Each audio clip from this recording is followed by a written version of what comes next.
नमस्कार दोस्तों मैं नवीन कुमार अपने चैनल लैंग्वेज ऑफ प्लैनेट्स में आपका स्वागत करता हूं। ये ज़रूरी नहीं होता कि कोई व्यक्ति असामाजिक हरकतें करे या हिंसा करे या आपराधिक प्रवृत्ति का हो, केवल वही अपने कर्मों के परिणाम स्वरूप जेल जाए। कई बार देखने को मिलता है कि बिना कारण के किसी साजिश के तहत एक निर्दोष व्यक्ति भी जेल यात्रा कर लेता है। दोस्तों, ये बात है 2012 की। 2012 में एक ऐसी घटना घटी जिसने ज्योतिष में ग्रहों के एक योग, ज्योतिष में एक जिस योग के बारे में हम बात करते हैं कि जो योग निर्दोष को भी जेल भेज सकता है, उस योग को अपनी आंखों से घटित होते हुए हमने देखा। 2012 में हमारे पास एक व्यक्ति जिनका नाम नागेश था, वो आए। हमने उनसे आते ही पूछा उनके आने का कारण, तो उन्होंने हमें बताया कि वो अपनी जन्म कुंडली दिखाकर और उस कुंडली के माध्यम से कुछ प्रश्न करना चाहते हैं। तो हमने उनसे बोला कि सबसे पहले आप अपने बारे में हमें बताइए, आप कौन हैं, क्या करते हैं, कहाँ रहते हैं, कहाँ से आए हैं। तो उन्होंने अपना संक्षिप्त परिचय दिया। उन्होंने कहा, सर मेरा नाम नागेश है, मैंने लव मैरिज की है, मैं पंजाब का रहने वाला हूँ और लव मैरिज भी मैंने दोनों परिवारों की सहमति से की है। लेकिन दोनों परिवारों ने ये कहा था शादी से पहले कि यदि आप शादी करते हो तो फिर आप लोग हमारे साथ नहीं रह सकते, हम लोगों का आपके साथ कोई संबंध नहीं होगा। इस वजह से मैं पंजाब छोड़कर, अपना शहर छोड़कर मथुरा में आकर अपनी पत्नी के साथ रह रहा हूं और यहाँ मैं रिफाइनरी के साथ जुड़कर कुछ काम कर रहा हूं। और मैं आपके पास अपनी जन्म कुंडली लेकर इसलिए आया हूं कि मैं उस कुंडली के माध्यम से ये जानना चाहता हूं कि अब हमें मथुरा में रहते हुए तकरीबन 6-7 महीने हो चुके हैं, तो कितना समय और लग सकता है कि हमारे परिवार वाले हमें एक्सेप्ट कर लें और वो हमें वापस बुला लें, जिससे कि हम वापस अपने शहर जा सकें। दोस्तों, जब हमने उनकी जन्म कुंडली देखी तो खोलते ही हमारी सबसे पहले नज़र इस बात पर गई कि उनका सिंह लग्न है। सिंह लग्न के 12वें भाव में राहु बैठे हुए हैं और कुंडली के 12वें भाव के स्वामी चंद्रमा कुंडली के 4थे भाव में नीच राशि में है। चंद्रमा पर राहु और शनि दोनों ग्रहों की दृष्टि है। ये ध्यान देने वाली बात है कि सिंह लग्न में शनि मार्केश की भूमिका में होते हैं, सप्तम स्थान में कुंभ राशि होती है। दोस्तों, इसके साथ ही लग्न का स्वामी सूर्य भी चंद्रमा के साथ षडाष्टक योग बना रहे थे। अब जब हमने ये सारी स्थितियां देखी तो हमने उनका जो मूल प्रश्न था उसको एक तरफ छोड़कर हमने उनसे सिर्फ ये पूछा कि नागेश जी, ये बताइए कि शादी के समय किसी से किसी तरह का कोई विवाद या कोई मारपीट या किसी तरह की कोई घटना तो नहीं हुई? उन्होंने मना कर दिया, बोले किसी तरह की कोई घटना नहीं है और ना मैं इस तरह का व्यक्ति हूं कि मैं किसी से लड़ता फिरूं, ना मुझे झगड़ा करना पसंद है, ना मैं किसी से फालतू बात करता हूं और गलत काम करना मुझे पसंद ही नहीं है। तो हमने उन्हें ये बोला कि नागेश जी, आपकी कुंडली बताती है कि आपको बिना किसी कारण के जेल यात्रा करनी पड़ सकती है, आप ध्यान रखें इस बात का।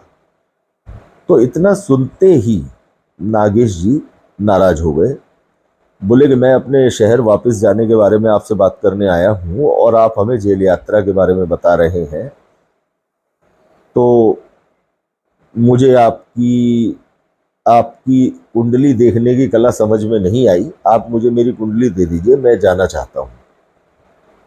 अब जब सामने वाला व्यक्ति अपनी कुंडली वापस मांग रहा है तो हमने उन्हें कुंडली वापस कर दी। वो कुछ अनमने मन से, कुछ नाराज से होकर वो कुंडली लेकर वापस चले गए। दोस्तों, इस बात के बीतने के लगभग 18 या 19 या शायद 20 दिन बाद एक महिला हमारे पास आती है। वो महिला हमसे पूछती हैं कि गुरुजी क्या आपके पास नागेश जी आए थे। तो हमने उन्हें बताया कि हाँ नागेश जी आए थे, लेकिन ज़्यादा बात नहीं हुई और ऐसे ऐसे बात हुई और वो नाराज़ होकर चले गए। तो हमने उनसे पूछा कि आप ये बताइए कि आप कौन है जो नागेश जी के बारे में पूछ रही हैं।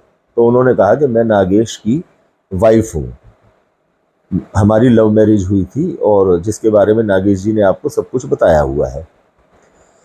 तो गुरुजी मैं आपसे हाथ जोड़ के ही निवेदन करने आई हूँ कि ये नागेश की कुंडली है, जरा ये देख करके बताइए कि वो कल शाम को 6:30 बजे घर से दूध लेने के लिए निकले हैं और अब 24 घंटे बीत जाने के बाद भी उनका कोई अता पता नहीं है। जहां जहां उनका उठना बैठना था मैं सब जगह पता कर चुकी हूँ, उनका फोन भी कल से बंद आ रहा है। तो क्या संभावना हो सकती है कि वो कहाँ होंगे। अब बड़ी असमंजस की स्थिति यहाँ पर आ गई। हमने उनको बोला कि देखो, हमने नागेश जी को कहा था कि उनके साथ किसी तरह की कोई ऐसी घटना घट सकती है कि उन्हें निर्दोष होने के बावजूद जेल जाना पड़ सकता है। और नागेश जी की राहु की दशा भी चल रही है और राहु में चंद्रमा की ही अंतर्दशा चल रही है। तो बोली कि गुरुजी अगर जेल भी गए होते या किसी कोई ऐसी बात भी हुई होती तो कोई फोन तो आया होता। बात उनकी भी ठीक थी कि भाई अगर किसी तरह की कोई बात हुई होती तो उनके पास नागेश जी ने सूचना तो दी होती।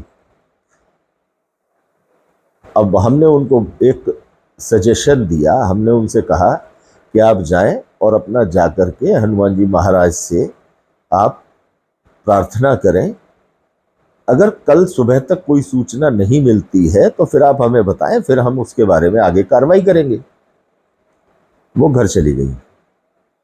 उसके बाद दोस्तों रात को तकरीबन 10:30 और 11:45 उनका फोन आया हमारे पास उसी रात को कि गुरुजी अभी नागेश जी का फोन आया था दौसा राजस्थान से और उन्हें कल शाम को वो दूध लेने के लिए निकले थे तो उन्हें राजस्थान पुलिस ले गई है। तो हमने उनसे पूछा कि क्यों ले गई है, क्या हुआ है। तो बोली ये तो उन्होंने कुछ नहीं बताया, किसी सिपाही के फ़ोन से फ़ोन किया था उन्होंने, उनका फ़ोन भी जब्त कर लिया है पुलिस वालों ने। अब हमने उनको कहा कि चलो कोई बात नहीं, अब ये पता लग गया कि दौसा पुलिस ले गई है, लेकिन किस कारण से ले गई है इसके बारे में आप जानकारी करो। तो वो दूसरे दिन सुबह एक वकील को लेकर के और राजस्थान दौसा गई।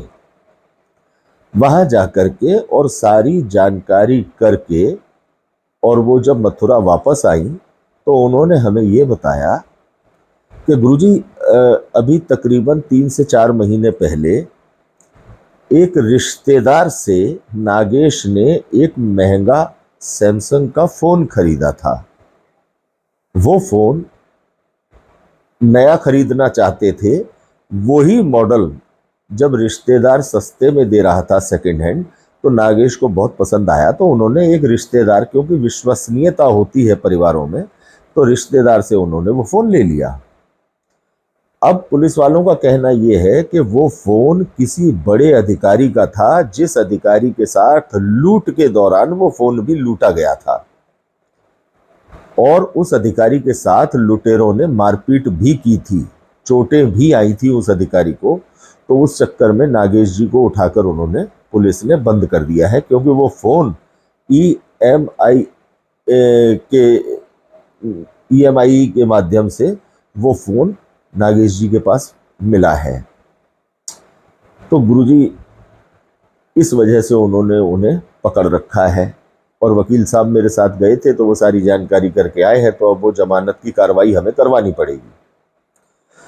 खैर इस मुद्दे पर 3-4 दिन 5 दिन का समय लगा और बड़ी मुश्किलों से उनकी वो जमानत हो गई। दोस्तों उसके बाद वो नागेश जी एक दिन हमारे पास आए और आकर के उन्होंने हमसे माफ़ी मांगी इस बात को लेकर के कि जो चीज़ हमने उनसे पूछी थी वो उनकी जन्म कुंडली में ही उस स्पष्ट लक्षण उसके दिखाई दे रहे थे। दोस्तों एक बात सदैव याद रखें कि जीवन जो हम लोगों का जीवन चक्र चल रहा है, इसमें एक एक चीज की जानकारी आपकी जन्म कुंडली के अंदर छिपी हुई है। पुराने ऋषि मुनियों ने ज्योतिष में ऐसी ऐसी विधाएं विकसित कर ली थी, जिसके माध्यम से हर एक घटना के बारे में बहुत सूक्ष्म तरीके से पता लगाया जा सकता था। लेकिन आज उतना ज्ञान हम लोगों के पास नहीं है कि हम बिल्कुल सटीक इस बात का अंदाजा लगा सकें कि कौन सी घटना कब घटेगी।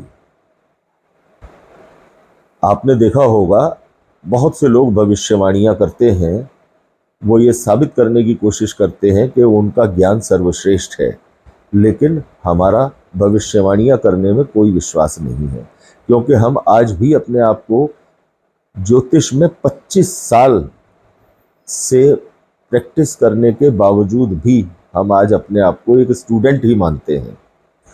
और हमारा मानना यह है कि एक पूरा जीवन, 60 से 70 साल का जीवन ज्योतिष को पूरी तरह समझ लेने के लिए नाकाफी है। तो इसलिए हम लोग अल्प बुद्धि योनि के लोग हैं। हमारा ज्ञान, हमारा दिमाग उतना विस्तृत नहीं है जितना हमारे ऋषि मुनियों का था। लेकिन बहुत सी चीज़ें ज्योतिष की किताबों में पढ़ने के बाद उनके बारे में हमें एक अमूमन तौर पर जानकारी मिल ही जाती है। तो ये एक ज्योतिष में बताया हुआ योग है कि जन्म कुंडली के 12वें भाव से यदि शनि, राहु, मंगल इनका संबंध बना हुआ हो और 12वें भाव का स्वामी किसी भी प्रकार से जन्म कुंडली में कमजोर हो, तो जातक को किसी न किसी कारण से जेल जाने की स्थिति बन सकती है। और ये इनकी कुंडली में बना हुआ था, जो योग राहु की महादशा और चंद्रमा की अंतरदशा में फलित हुआ। तो दोस्तों, जिस भी जातक की जन्म कुंडली में कुंडली के 12वें भाव से पाप ग्रहों का संबंध हो, शनि, राहु, केतु का संबंध हो, शनि, राहु और मंगल का संबंध हो, और कुंडली के 12वें भाव का स्वामी कुंडली में आपत्तिजनक स्थिति में हो, तो ऐसे लोगों को बहुत सावधान रहना चाहिए। तो ये संस्मरण आज हमें बहुत याद आया और हमें ये एक, जिसे कहते हैं कि ज्योतिष पर भरोसा करने का कोई एक आधार एक्स्ट्रा मिला, कि वास्तव में ज्योतिष के सूत्र, ज्योतिष के ग्रह योग फलित होते ही हैं। तो दोस्तों, यदि ये संस्मरण आपको अच्छा लगा हो, ये ज्योतिष के इस योग से जुड़ी जानकारी आपको अच्छी लगी हो, तो ज़्यादा से ज़्यादा दोस्तों के साथ इसे शेयर कीजिएगा, वीडियो को लाइक कीजिएगा और चैनल को सब्सक्राइब कीजिएगा। धन्यवाद दोस्तों।